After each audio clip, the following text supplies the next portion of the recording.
Hi, this is Katie Bomberger. I'm going to make you a short video tutorial on how to use Schoology and some of the basic features. So I am logged into my account, and the reason that I have an account is because my school district got us this online platform. So every teacher has access to this. And the first thing that I'll show you is, like, this is your home page when you log in. Over here shows where I work, and then if you would want to log out. Under courses, if you click on this, you can see that this has all of the subjects that I am responsible for teaching.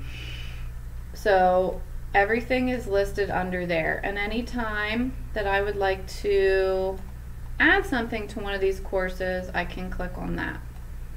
Under here, you'll also see professional development groups that my school district has added us to, where we have to complete assignments or do something like that. So if you would not have a course, you could come down here to create,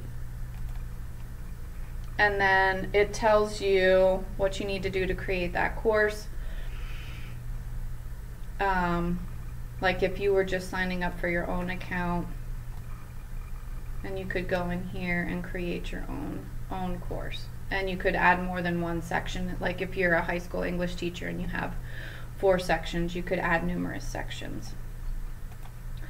Now again, if your students, for example, I'm just going to go into my math.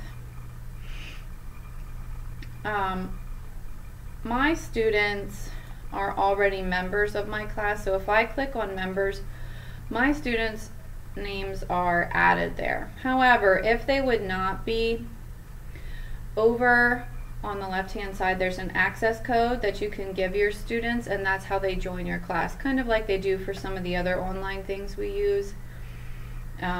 Similar to Kahoot, they have an access code to access your Kahoot. Once your students are in,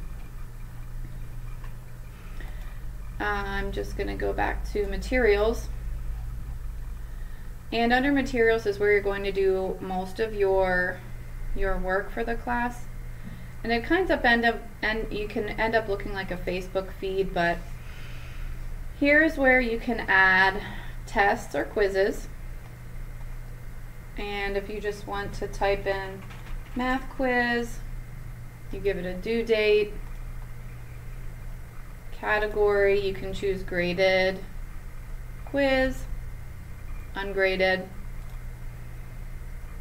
and here you can publish to students, and you hit create. Then you have the option of you can add your own questions. So the downfall here is you do have to create each question, and I'll click on that. And then you can choose what type of question you would like, and you can see the list there. So for example, if you just wanted to do multiple choice,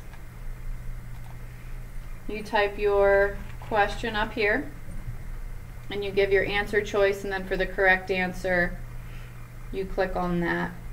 You can choose to randomize choices, partial credit, you can time them. Okay. And let me just click back here. You can also do fill in the blank, short answer. You could import a test or quiz if you have Blackboard, but we don't. So that's one of the nice settings. The other thing is that it will link the test results directly to your gradebook, which I don't have any linked up right now, but it'll score for you. And of course you can always override the scores. The other thing that's really nice is, since my district is part of this, I'm part of grade 4 math. So for grade 4 math, anything that any of my co-workers put on to Schoology as a resource, like a website, a homework, a quiz or test, I can go on and we share all of this stuff. So this is shared among four elementary schools.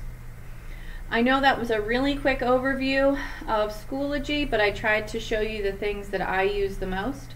If you have any questions about anything, please feel free to send me an email or a message on the Google Doc, and I'd be happy to answer your question as best as I can.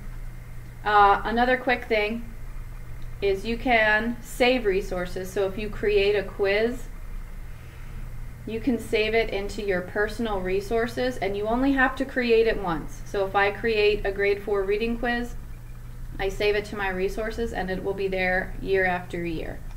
All right, thanks for listening.